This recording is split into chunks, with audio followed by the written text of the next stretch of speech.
Muraho, ni Marceline hano ubazaniye ubutumwa bwiza. Murakaza neza rwose kuri uyu murongo wanyu wa YouTube. Imana ibahe umugisha igihe cyose mufashe akanya ko kuza gukurikirana inkuru nziza tuba twagerageje gushyiraho. Reka rero mbibarize, ese ari wowe ari njyewe, igihe cyose duhagurutse tukajya kuvuga ubutumwa bwiza, igihe cyose dushatse gukora umurimo w'Imana, ese bituzira nta kibazo? Ese tubikora bitworoheye? Njyewe navuga nti oya. Igihe cyose umuntu afashe umwanya agashaka gukorera Uwiteka, abe yiteguye ko ahura n'ibigeragezo n'ibibazo. Ariko rero icyo navuga ni iki, ni ukuvuga ngo nta kintu cyiza nko gukorera ijuru. Uti kubera iki? Hariya hari umurongo uri kutubwira ngo mu Bakolosayi igice cya gatatu, umurongo wa 23 kugera kwa 24, uri kutubwira ngo, reka nsome: ibyo mukora byose mubikore mubikuye ku mutima, nk'abakoresha shobuja mukuru, badakorera ubu, muzi yuko muzagororerwa nawe, muhawe wa mugabane, kuko mukorera shobuja mukuru, ari we Kristo. Uwiteka ahabwa icyubahiro, kuko nta kuntu rwose umuntu yakorera ijuru ngo Uwiteka Yesu Kristo yo kumwakira ngo amuhe inyishu. Kandi inyishu y'iby'ijuru nyine urabyumva, ni inyishu idasanzwe. Reka rero tugire umwete, reka dufatane urunana. Rwose nabasaba namwe kujya muza tugafatanya, niba mubishoboye. Niba utabasha kubikora activement, wenda wakohereza n'iyi message ku bayumva. Imana ishimwe. Inyigisho yacu rero turayisanga mu gitabo cy'ibyahishuwe n'intumwa, imirongo ya mbere turayireba mu gice cya karindwi. Igice cya karindwi gifite imirongo 60, ariko rero reka tubanze turebe ku gice cya karindwi, umurongo wa mbere kugera ku murongo wa 53. Mbese turareba introduction niyo dushaka kuvugaho. Iyo mirongo iratubwira ibyerekeye inyigisho ndetse n'inyigisho ndende umugabo witwa Stefano yatanze. Uyu mukozi w'Imana rero yakoresheje ibyanditswe bitagatifu abwira abamwumva, abwira abamurwanya ukuri ku byo bakoze. Urabizi abakozi b'Imana, igihe cyose bakoresheje ijambo ry'Imana birakomera, biba biryoshye iyo bakoresheje ijambo ry'Imana babwira cyane cyane abantu bakoze. Ahangaha rero, mbere y'uko tuganira ku ijambo rikurikira, reka tuvuge ku byerekeye iyi mirongo 53 itangira. Reka tubanze gusoma 30, dusoma dusangira ku byakozwe n'intumwa. Iyi mirongo 3 irangiza igitabo cy'ibyakozwe n'intumwa, umurongo wa mbere kugera kuri 53. Ndavuga ngo ndagira ngo nsome 30 irangiza iriya mirongo 53. Ngiye gusoma aho bavuga ukuntu Stefano yavuze ibyo yavuze, maze bikamubera intambamo y'uko bamwica. Muri kiriya gite cye cya karindwi kiri kuvuga disikuru ndende uyu mugabo yafashe. Iyi disikuru yafashe rero yayifashe kuva ku murongo wa mbere w'ikiriya gice cya karindwi kugera ku murongo wa 53. Ubwo rero ngiye kuvuga gusa ku 30 irangiza kiriya gice cya karindwi. Ubwo ni ukuvuga ngo ngiye kuvuga gatoya ku murongo wa 54, ku murongo wa 51 kugera ku murongo wa 53, kugira ngo bitubere intangiriro ya message yacu tugiye kuvuga mu kanya. Reka nsome byakoze n'intumwa igice cya karindwi, umurongo wa 51 kugera ku murongo wa 53, utubere intangiriro ya message yacu ya none. Biravuga ngo, yemwe abatagonda ijosi, mwe abatakebwe mu mitima no mu matwi, iteka murwanya umwuka wera, uko ba sekuruza wanyu bakoraga niko namwe mukora. Ninde mu bahanuzi ba sekuruza wanyu batarenganyije, bishe abavuze ibyo kuza kwa wa mukiranutsi bitari byaba, none namwe mwaramugambaniye muramwica, kandi ari mwe mwahawe amategeko n'abamarayika ntimwayitondera. Iyo ni ya 30, ubwo ni igice cya 7 cy'ibyakozwe n'intumwa, kuva kuri 51 kugera kuri 53. Urumva aya magambo akomeye Sitefano yabwiye aba Basiraheli ati: mwanze kumvira Uwiteka kandi mwanze no kwemera ukuri, murwanya umwuka wera nk'uko ba sokuruza banyu bagiraga. Ko ba sekuruza banyu babigiraga, namwe niko muri kubigira. Maze rero icyo gihe abantu benshi ntabwo bishimiye kumva iyo mesaje, icyo kintu Sitefano yaje ababwira. None rero kubera iyo mpamvu, reka dusome iyi mirongo ikurikira twumve uko baje kubyifatamo. Tugiye gusoma ibyakozwe n'intumwa igice cya 7 na 4 kugera igice cya 8 umurongo wa 3. Muri iyi mirongo rero turumva ibyerekeye kwicwa kwa Sitefano azira Uwiteka no gutotezwa kw'itorero ry'Uwiteka. Niyo ntumbero y'ibyo tuza kuganira aka kanya. Reka rero manze nitabaze umwuka w'Uwiteka, umwuka wera, maze umwuka wera muri iki kiganiro tugiye kuganira twishingikirije ijambo ry'Imana. Reka dusenge. Mubyeyi mwiza nyir'ubutungane, turashimye akanya nk'aka, turashimye mwuka wera ko ugiye kudusobanurira ukuntu uyu mukozi wawe yaje kwicwa rubozo, ariko ari ukubera ko yagukorera. None Mana nziza rero, tuganirize, tubwire uko byagenze mwuka wera, maze unatubwire ukuntu baje gutoteza itorero ryawe.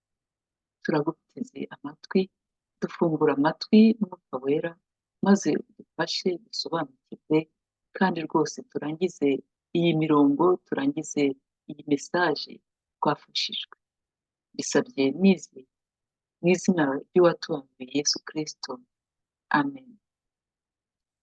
Mesaje yacu rero igihe cyose ngerageza kuyicamo ibice kugira ngo dusobanukirwe. None rero n'iyi mirongo yacu nayiciyemo ibice bine. Igice cya mbere kiratubwira ukuntu Sitefano, umugabo w'intwari kandi ari wa mugabo wuzuye umwuka wera, tugiye kumuvugaho. Igice cya kabiri kikaba kitubwira imyifatire y'abantu imbere y'uyu mugabo w'intwari wuzuye umwuka wera, n'ibyo yababwiraga n'uko bajyaga bamwitaho. Igice cya gatatu rero kiratubwira isengesho rya Sitefano n'isaha ye ya nyuma, kuko bageze aho bamugirira nabi baramwica. Igice cya kane rero turangiza muri kiriya gice cya 8 dusoma ibyerekeye itotezwa ry'itorero ry'Uwiteka muri iriya minsi. Reka rero tujye ku gice cya mbere. Iki gice cya mbere kiri kuvuga ukuntu Sitefano ari umugabo w'intwari kandi wuzuye umwuka wera. Ibi turabisanga mu byakozwe n'intumwa igice cya 7 umurongo wa 54 kugera ku murongo wa 56. Sitefano arangije kwigisha ijambo ry'Imana, haje kuba imvururu. Iyo mvururu itewe n'abantu bari bamuteze amatwi. Urumva nyine yavuga amagambo atitega, kandi amagambo bazi bajya basoma muri Bibiliya yabo, mu gitabo cyabo. Icyo gihe ibintu byabaye vuba na vuba.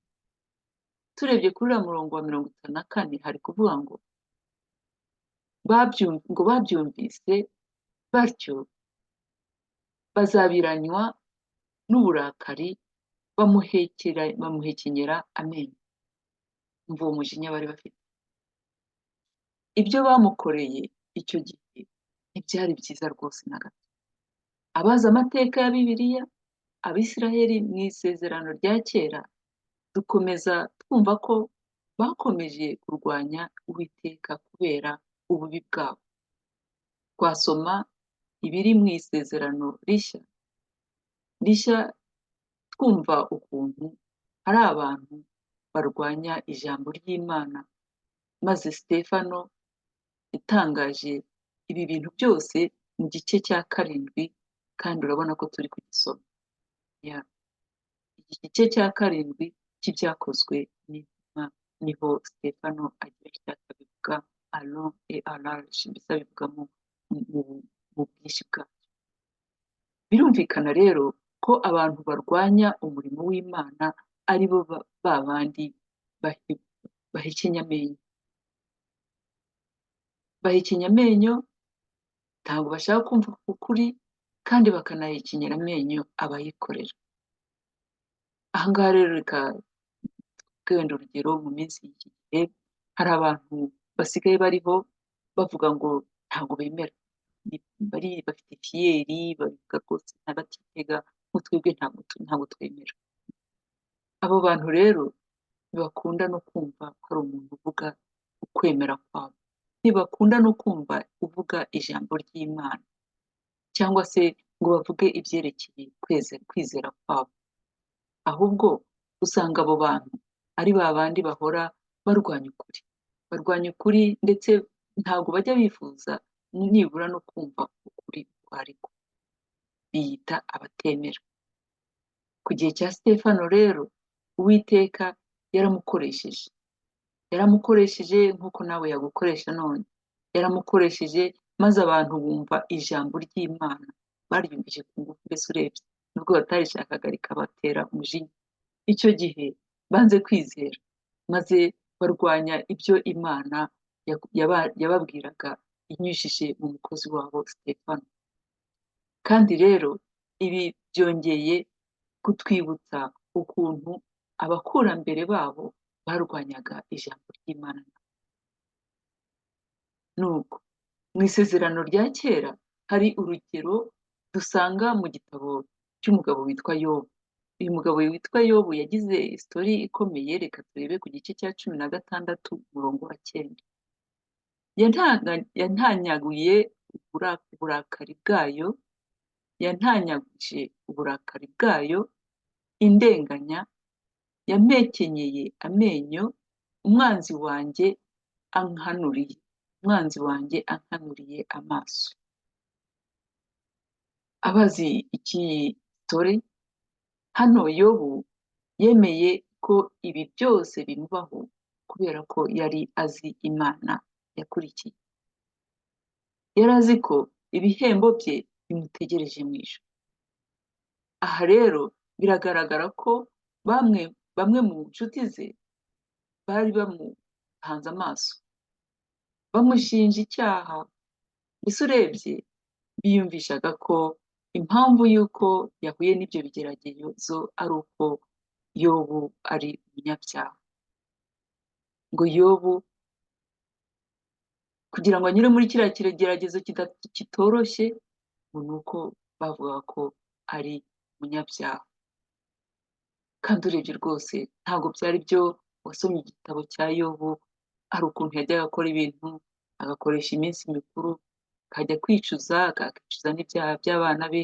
Mbese urebye ubuzima bwe yabagaho, nta muntu wari gutinyuka kuvuga ngo ni umunyabyaha. Ariko izi nshuti ze zaravuze ngo Yobu ni umunyabyaha. Icyo gihe rero ukuntu Yobu yabise, nawe yaravuze ati aba bantu yabise ko izi nshuti ze nazo ari za zindi zimuhekenyera amenyo. Uko bariya Abisirayeli bahekenyeye amenyo Sitefano, uyu mugabo Yobu nawe yaravuze ati izi nshuti zanjye nazo zimuhekenyera amenyo. Wenda nawe waba warahuye n'ibigeragezo, nawe bituma ushobora kubona hari abantu baguhekenyera amenyo, cyangwa se ugira ibibazo. Njyewe rero nivugiye ibyanjye, ntabwo nahuye n'ikigeragezo gikomeye nk'icya Sitefano, ntabwo nahuye n'ikigeragezo gikomeye nk'icya Yobu, ariko ikigeragezo nahuye nacyo ni ukuvuga ngo urugero natanga ni uko mfite abavandimwe nanjye mfite abavandimwe babiri bashatse mu basilamu, ubwo nyine nabo ni abasilamu. None rero kubera ko ni abavandimwe, hari igihe twagiraga gutya tukaganira ku by'ijambo ry'Imana, bakambwira ukwemera kwabo, nanjye nkababwira ukwemera kwanjye. Nuko rero byageraho ndetse nkabohereza twa mesaje kuri WhatsApp, mbabwira iby'ijambo ry'Imana, inkuru nziza mpagararamo, ubwo tuba twaganiye, noneho wenda nkohereza akantu kongera ibyo twaganiye. Ibyamaze kabiri, umwe mu bagabo ba bene mama ahita buroka telefoni yanjye, bityo ntabwo ubu ngubu nshobora kumwohereza mesaje, ese biri aho gusa. Ariko icyo nzi ni uko nawe jisite ntabwo yashatse kumva ukuri, ntabwo yashatse kugihagararamo, kandi ukuri kuraryana ariko ni byiza. Igihe cyose tuzi ko turi kuvuga ukuri, ni byiza gufata iyo kuraje umuntu akabivuga, kuko urebye uri gukiza ubuzima bw'umuntu. Nubwo nifuza ko mwohereza izo mesaje ngo azisome, numvaga rwose azisomye zamufasha, none ubu ngubu ntabwo nshobora, ko nzohereje ntabwo zagerayo kubera ko mu birenge yarayiborose, donc mesaje zanjye ntabwo zishobora kugera. Ariko ubwo entre temps icyo umuntu akora ni ukumusengera, kuko hari ukuntu Imana ikora. Dukomeze rero text yacu turi kureba mu gitabo cy'ibyakozwe n'intumwa, kuva ku gice cya 7 kuva ku murongo wa 54 kugera ku gice cya 8 umurongo wa 3. Ubu rero ubu ngubu turi ku gice cya mbere.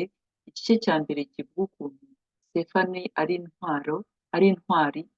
intwari, kandi intwari yahagurutse igira ngo ikorere Uwiteka. Yari intwari yuzuye umwuka wera. Ubwo rero twamaze gusoma igice cya 7 umurongo wa 54, reka nsimbukire ku murongo wa 55 muri kiriya gice cya mbere kivuga ukuntu Stefano ari intwari kandi ari umugabo wuzuye umwuka wera. Umurongo wa 55 w'iki gice cya 7 uravuga ngo, ariko Stefano yuzuye umwuka wera arararama, atumbira mu ijuru, abona ubwiza bw'Imana na Yesu ahagaze iburyo bw'Imana. Urumva ibintu yabonye nyine. Icyo gihe Stefano yababwiye ibyo abonye, maze abasirayeli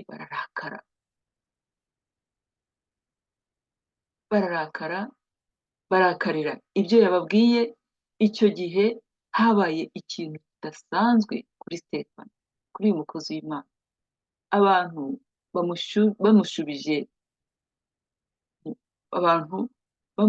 bamushushubije n'umujinya, barakaye, ariko uyu mugabo yari ari kubona ibintu byiza bihagaze neza.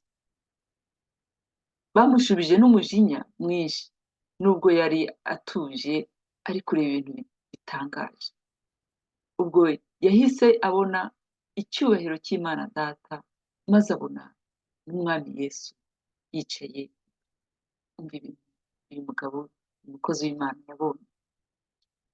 Ubwo tugiye ku murongo wa 56 w'ibyakozwe n'intumwa igice cya 7, hano turi gusoma bitubwira ngo, aravuga ati ni Stefano, dore mbonye ijuru rikingutse n'umwana w'umuntu ahagaze iburyo bw'Imana. Maze abantu babyumvise bibarya mu mutwe, ndetse bananirwa no kugira imishyikirano nawe. Mbese babaye speechless, babuze uko bavuga, banga no gushyikirana nawe.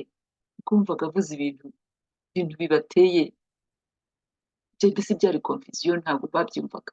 Ngo mbonye Imana Data, mbona na Yesu Kristo amwicaye iruhande iburyo bwe. Navuga ko kuriya kuntu Stefano yabonye icyubahiro cy'Imana n'Umwami Yesu byatumye amera nk'utewe n'ikinya. Ntiyakwita ku biri kuba aho ngaho, ntiyakwisunga abo bantu bari kumuha ikinyamenyo, bari kumuvuga nabi, ahubwo yari ari gutangazwa n'ibintu yari ari kubona. none rero muvandimwe, isengesho ryanjye nawe ni uko natwe igihe tuzaba turi kugeragezwa, yewe tugeze no mu minsi batumereye nabi, tuzajya tubona ubuntu bw'Imana, tubone icyubahiro cy'Imana, tubone na Yesu yicaye iburyo bwa Data.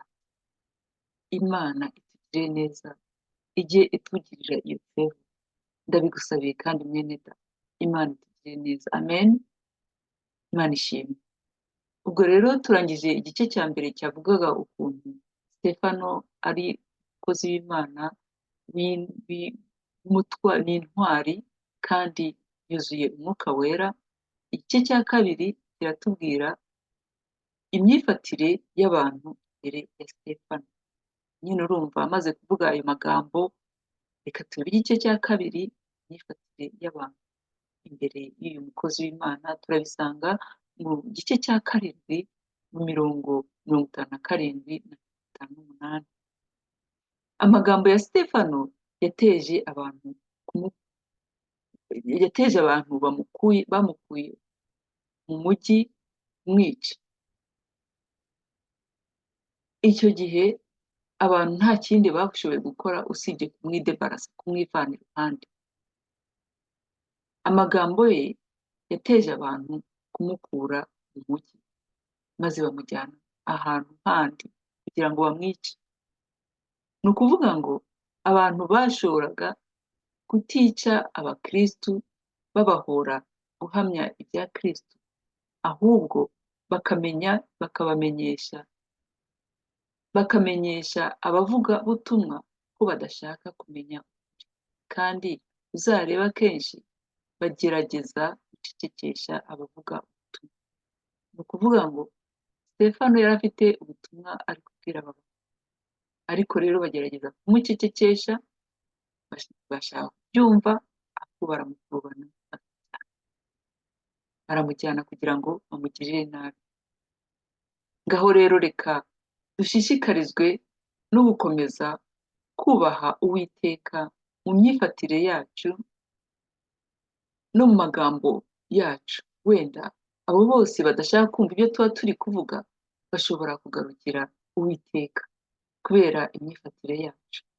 Reka tujye tubasabira, wenda havamo abakurikira Umwami wacu Yesu. Ndumva ariko kazi njye nawe twafata, nubwo tuba tuzi ko badashaka kumva inkuru tubabwira, badashaka ndetse no kumenya ko tuzi inkuru nziza aricyo twabamarira. Yesu atugirire neza.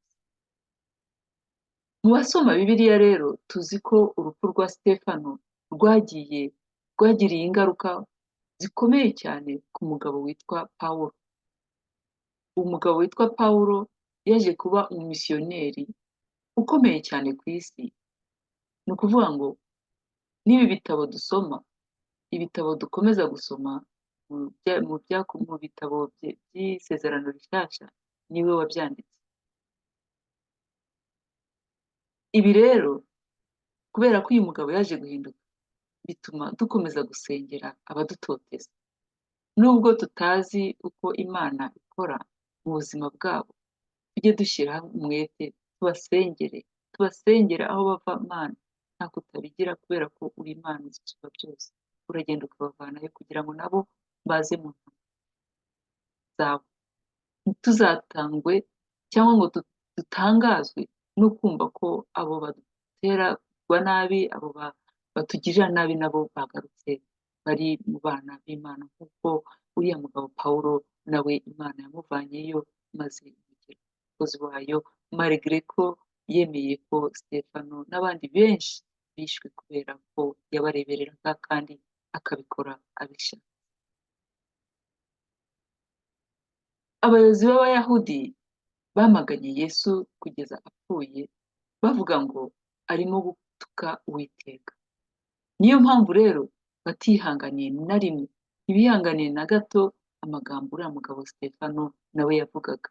Bumvaga ko ari gutuka ubwo Uhoraho, ko ibyo ari kuvuga nta sanse na rimwe. Kubabwira ko arimo kubona Yesu ahagaze iruhande rwa se byafashwe nko gutuka uhoraho Imana Data.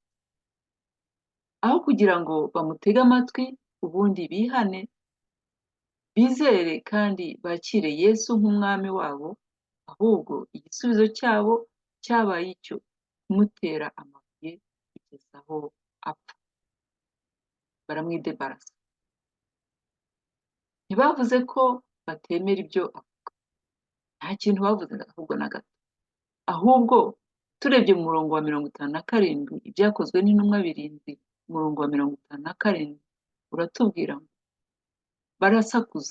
barasakuza cyane, biziba amatwi, bamugwirira icyarimwe. Urumva iyo action cyangwa iyo geste bakoze, ngo barasakuza cyane, biziba amatwi, bamugwirira icyarimwe. Dukomeje rero ku murongo wa 58 naho haravuga ngo bahise bamusanga, baramukurubana, bamuvana mu murwa, bamwicisha amabuye. Abagabo bamushinje bashyira imyenda yabo ku birenge by'umusore witwa Sawuli.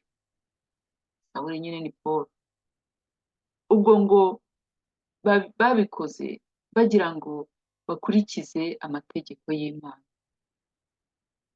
Mu mategeko yabo niko byagomba kugenda. Umuntu uvuze nabi Uwiteka ni ukumutera amabuye kugeza igihe iriye.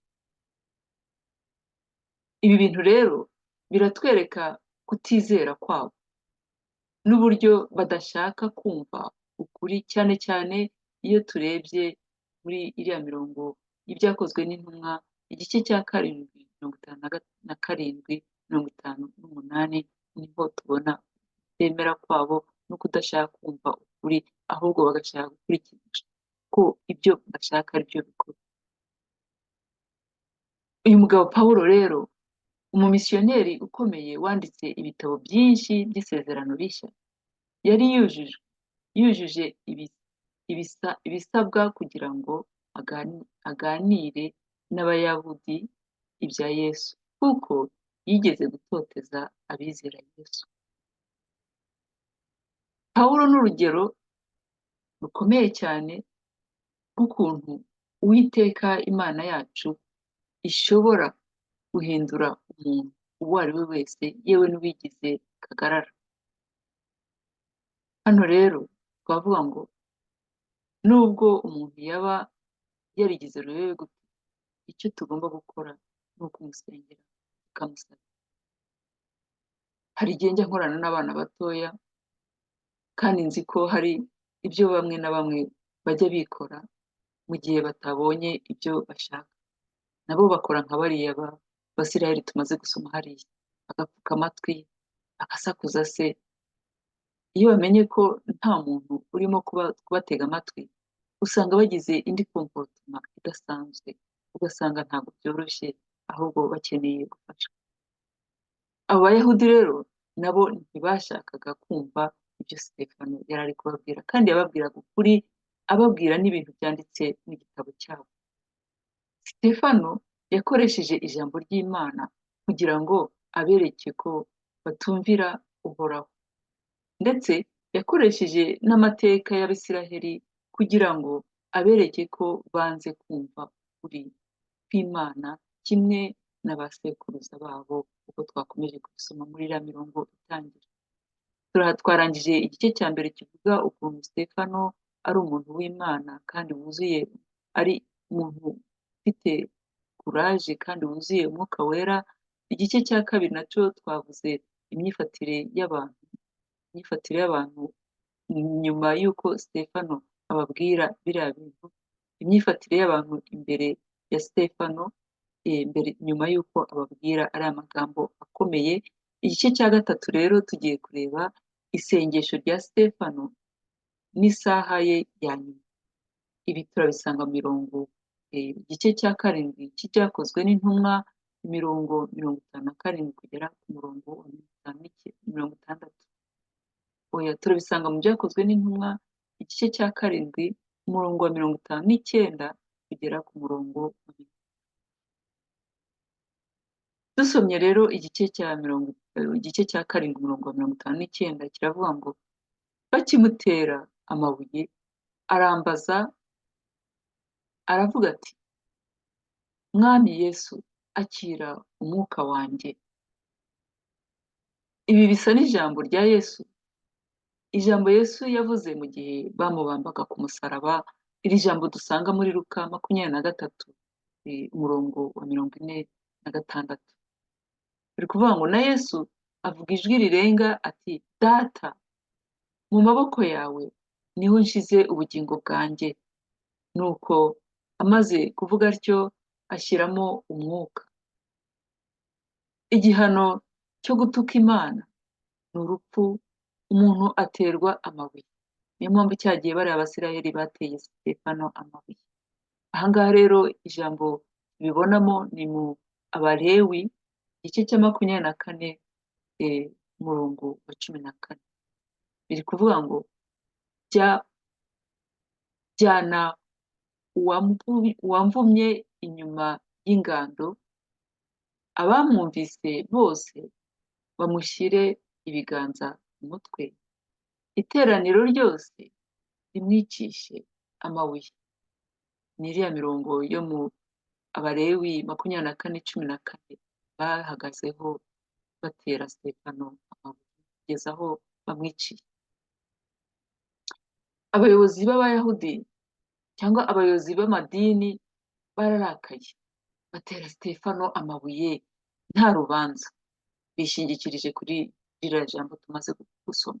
Ntabwo bumvise ko amagambo ya Sitefano ari ukuri, kuko batashakaga kumva, ahubwo bashakaga ko ashyigikira ibitekerezo byabo, kandi ntabwo byari gushoboka, kubera ko uyu muntu w'Imana yuzuye umwuka wera, kandi ni umuntu wari uhagaze neza akomeye mu ijambo ry'Imana, kandi yarayikoreraga. Amagambo ya Sitefano yagaragazaga ko yizera Uwiteka bihebuje, mbese yari afite ibyiringiro byinshi mu Mana yakundaga. Twavuga ko yapfuye afite ihumure, kuko yari azi ko ari mu maboko y'Uwiteka. Ndasenze mu izina rya Yesu ngo Imana itwambike imbaraga, iduhe kwizera, iduhe kwemera ukuntu uyu mukozi wawe yemeye, iduhe umwuka wera, maze umwuka wera atwuzure, maze nitugera na kiriya gihe cya nyuma turi kuva mu mwuka, natwe tuzumve tuzi ko tugiye aheza, mbese tuzagende twumva tunezerewe, kubera ko aho tugiye ariho heza kurusha aho turi. Imana idushoboze kandi tujye duhagarara twemye, kuko iyo turi uw'Imana, Imana nayo iba idufiteho uruhare kandi itunezereye. Imana itugiriye neza. Reka turebe rero mu Byakozwe n'Intumwa igice cya 7 umurongo wa 60.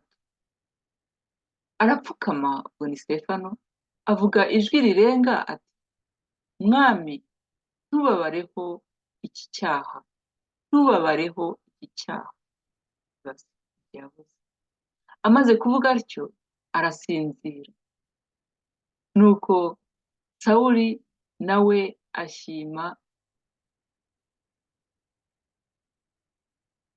ashima ko yica. Nyine niko kazi ke, yashaka kumwica kuko yari umukozi w'Imana, ntabwo yashaka ko akomeza kuvuga ibyo yari ari kumwe. Noneho igihe Sitefano yapfaga, yavuze amagambo asa cyane n'amagambo Yesu yavuze ku musaraba, dusanga muri kiriya gitabo cya Luka igice cya 23 umurongo wa 34, uvuga ngo Yesu aravuga ati data bababarire kuko batazi icyo bakora. Bagabana imyenda ye barayifindira. Nuko byagendekeye Yesu icyo gihe. Bamwishe kubera ko yabwiraga abantu iby'inkuru nziza. Bishe Sitefano kubera ko yatangaga inkuru nziza ya Yesu yerekeranye n'urupfu rwe no kuzuka kwe, ndetse no kujya mu ijuru. Ijambo ry'Imana ritubwira ko abayoboke b'itorero rya mbere batotejwe kubera uwo bakurikiye. Yesu. turabona rero ko byagenze kimwe na Sitefano nawe bamugiriye nabi kuriya kubera ko yakurikiraga Uwiteka. Byamugendekeye kuriya kugeza aho bamwicisha amabuye, bamwica urubozo. Reka rero turebe mu gitabo cya Luka igice cya 21 umurongo wa 12 kugera ku wa 19. Ntabwo mbisoma, ariko hano Yesu Kristo yari yarasezeranije abayoboke be ko uzamukurikira wese azahura n'ibigeragezo, kandi ibi ni ukuri ngira ngo nawe ubwawe wabyivugira. Umuntu wese wakurikiye Yesu aba agenda ahura n'ibigeragezo, nta gihe na kimwe adahura n'ikimutera ibibazo cyangwa se kigatuma yibaza ati Imana yanjye bite. No muri Yohani igice cya 15 umurongo wa 21 haravuga ngo ariko ibyo byose bazabibagirira babahora izina ryanjye, kuko batazi uwantumye uwo ari we. Bazabahora izina ryanjye kuko batazi uwantumye uwo ari we. Ibi rero bifasha uwizera Yesu Kristo kudatinya, kudatungurwa mu gihe cyose ari gutotezwa cyangwa igihe cyose ahuye n'ibimugerageza. Uwizera Yesu wese ni ukumva ko agomba kumufatirizaho, akagomba kurushaho kumwizera, kugira imbaraga no gushishoza, kuko uru rugendo ntabwo ari urwacu twenyine, Yesu nawe aba ari kumwe natwe. Uriya murongo wa 60 rero nawo urongera ukatubwira ngo Sitefano yaravuze, Mwami ntubahore icyaha. Ahangaha rero turumva ukuntu Sitefano yemeye kwicwa maze ababarira n'abamwishe. Yari afite umutima mwiza kugeza aho yababariye n'abamwishe. Ubwo rero turangije igice cya 3 aricyo cyavugaga isengesho rya Sitefano ndetse n'iminota ya nyuma y'ubuzima bwe, ko bageze baramwica. Tujye ku gice cya nyuma aricyo gice cya 4. Igice cya 4 kiravuga itotezo rya Kiliziya y'Imana. Igice cya 8 imirongo 3 ya mbere kuva ku murongo wa 1 kugera ku wa 3. Iyi mirongo iravuga ibyerekeye umuntu uzagaragara mu gice cya 9. Umwanditsi w'iki gitabo Luka arangiza inkuru ya Sitefano yandika iby'urupfu rwe, mu gihe atangiye inkuru ya Sawuli yandika ububi bwe mbere y'uko yihana, hanyuma agatangira agakorera Imana yamuremye. Nubwo yakoze amarorerwa rwose, ya masengesho Sitefano yamusengeye yaje kumuvanayo. Uwiteka ugira impuhwe maze areka kumureka ngo agende uhenebere, ahubwo yaramwemereye, aramugarura, amugira n'umukozi w'igitangaza wanditse n'ibitabo byinshi muri ririya sezerano. Iyi nkuru iradutera umwete. Iyi nkuru ya Sitefano iradutera umwete wo kugira ubushake bwo kwamamaza ubutumwa bwiza. Ubwo rero ndi kurangiza avuga nti iyi nkuru iradutera umwete wo kugira ubushake bwo kwamamaza inkuru nziza, kuko ubutumwa bwiza nibwo butuma umukristo ahagarara neza, nibwo butuma umuntu yemera akitwa umukristo, akayoboka inzira nziza. Ubutumwa bwiza no kwigisha ukuri kuri mu ijambo ry'Imana nubwo bivuze kwica kubera kwizera. Ni ubutumwa bwiza nubwo bivuga ko bakwica, nubwo bivuga ko mbese bagufata nabi, bakugirira nabi nk'uko bagiriye uriya mugabo Stefano, ariko ubwo butumwa bwiza ni byiza kubuvuga kuko uwo dukorera niwe uduha eh, ingororano, kandi ubwo butumwa bwiza nibwo butuma abantu bongera gusubira mu murongo, nk'uko uriya mugabo Pawulo twakomeje gusoma yaje guhindukira arekeraho kwica abandi bakristo, araza aba ahubwo umukristo w'intangarugero. Abantu benshi tujya dusoma muri Bibiliya natwe tukaza tukumva turafashijwe. Imirongo itatu y'igice cya munani rero irarangira ivuga ibyo gutotezwa gukomeye kw'itorero ryose rya Kristo. None rero ndarangiza mvuga ko nubwo habayeho gutotezwa no, no guhorwa iteka mu itorero ry'Imana muri kiliziya muri kiriya gihe, Yesu aratubwira ko ijambo rya Yesu rwose ari kuvuga hano kandi riteye ubwuzu. Yesu aratubwira ko ikibi kitatsinze kuko itorero rye ntirizigera ritsindwa. Uwiteka ahabwa icyubahiro. Ati niyubakiye itorero ryanjye nta n'ikizarihangara, nta n'ikizatuma ritsindwa. Itorero ni irye kandi niwe uryubatse. Imana ishimwe, njyewe nawe turi itorero ry'Imana. Reka rero dukomere kuri Yesu umwami wacu mu ntambara zose duhura nazo, kuko tuzi ko ari we uturwanirira. Yesu araturwanirira amanywa n'ijoro, Yesu aradukunda kandi turi abakozi be, turi abana be, mbese tuzamuburana iki nitumukurikira igihe cyose? None se ubu wakora iki uramutse uhuye n'ibitotezwa kubera Kristo? N'iki wakora uramutse uhuye n'ibigutoteza kubera Kristo? Wenda icyo kibazo tugitahane, hanyuma umuntu akibazeho, umwuka wera utuyobore. N'iki nakora? N'iki nakora mpuye n'ibitotezwa kubera uwo nakurikiye, Yesu Kristo? Bavandimwe, nta kuntu Yesu yakurwanirira utaramuhaye ubuzima bwawe ngo akubere umwami n'umukiza. None ngiye kukuyobora mu isengesho ry'agakiza niba ushaka kumuha ubuzima bwawe, kuko nta kuntu yakurwanirira, nta kuntu wahura n'ibigeragezo ngo Yesu akube hafi yakohereza umwuka we wera maze agufashe n'ingabo ze abamarayika baza bakaturwanirira. None rero reka ngiye kuvuga iri sengesho rikurikira, isengesho rifasha kwinjira mu gakiza. Ubundi uragenda usubiramo amagambo mvuze, hanyuma wakire umwami Yesu mu buzima bwawe. Reka dusenge. Mwami Yesu, ndabizi rwose ndi umunyabyaha, kandi nzi ko neza wapfuye ku musaraba ukazuka, amaraso yawe akaba ariyo ankiza. Mbese wamenye amaraso kugira ngo nkizwe ibyaha, kugira ngo mve mu byaha, kugira ngo nkubere Imana, kandi Imana igira ubuntu. Nubwo ndi umunyabyaha, ndasabye ngarure mu muryango wawe.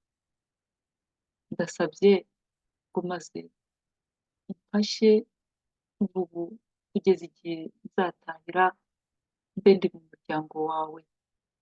Mfata akaboko, Mana igira imbabazi, unyohereze umwuka wawe wera, maze umwuka wawe wera andandate, anyobore igihe cyose nkiri muri uyu mubiri, maze ndusheho kugusobanura. Ndashimye Mwami Yesu ko wanyakiriye, ndashimye ukuntu upfiriye ku musaraba, ndashimye ko wambabariye ibyaha byose. None ndashaka kuba uwawe ubuziraherezo. Byose mbisabye nizeye mu izina ry'uwatubambiwe, umwami wacu Yesu. Amen. None rero inshuti y'umusaraba, niba wavuze iri sengesho rwose wizeye, reka mbe uwa nyuma kwakira mu bana b'Imana, mu muryango w'ab'Imana. Icyo navuga, nifurije imigisha yose ishobora kubaho, imigisha itarakugeraho yose igusesekareho. Uwiteka akugirire neza, icyo nakubwira ni ugushaka ahantu, ni ugushaka bibiliya, kugira bibiliya niba ntawe ifite, ubundi ugashaka ahantu hari itorero ryigisha ijambo ry'Imana, hanyuma ugashaka n'ahantu hari abantu baterana basoma ijambo ry'Imana, ubundi ukarikuriramo maze Uwiteka akakubera umwami, kuko nawe kandi ukakubera umwana, umukozi mwiza, ukamukurikira nk'uko wabyifuje. Yesu Kristo rwose ahimbazwe, abamarayika bari kubyina, bari kuvuza ingoma kubera uwakiye akiza. Uwiteka ashimwe, ahabwa icyubahiro. Reka rero nsenge ngo ndangije iyi nyigisho. Imana yacu, Imana igira imbabazi, Imana isumba byose, nyir'ubutungane, nyir'ibiremwa, turagushimye kubw'uyu mugabo Stefano tumaze kwiga. Mana yaragukoreye, Mana ageze aho atotezwa. Biratangaje ukuntu Mana yageze aho akakubona, maze ndetse akanababarira n'abamuteye amabuye. Mubyeyi mwiza, turasabye ngo umwuka wawe wera adusobanurire kurushaho iby'iri jambo, kandi atwibutse ko ugukurikiye wese ntabwo ari ubuzima bworoshye, ahubwo atwambika imbaraga iyo duhora iteka tugenda twemye, twumva ko tutari twenyine. Turashimye ndetse ko twasomye ko itorero ryawe naryo ryahuye n'ibibazo kubera abantu baririmo bagukurikira, ariko waravuze uti nta kintu kizakora ku itorero ryawe. Itorero ryawe bambere uraririnze, kandi turi itorero ryawe. Turagushimye rero ukuntu tuyobora, turagushimye Mana w'uyu mugabo umukozi wawe wuzuye umwuka Stefano, natwe uduhe umugisha wo kugira icyo tumusoromaho, maze dukure kwemera no mu kwizera, tugukurikire ubuziraherezo. Habwa icyubahiro, ushimwe kubera ubugiraneza uhora ugirira abana bawe. Tubisabye twizera mu izina ry'uwatubambiwe, umwami wacu Yesu Kristo. Amen.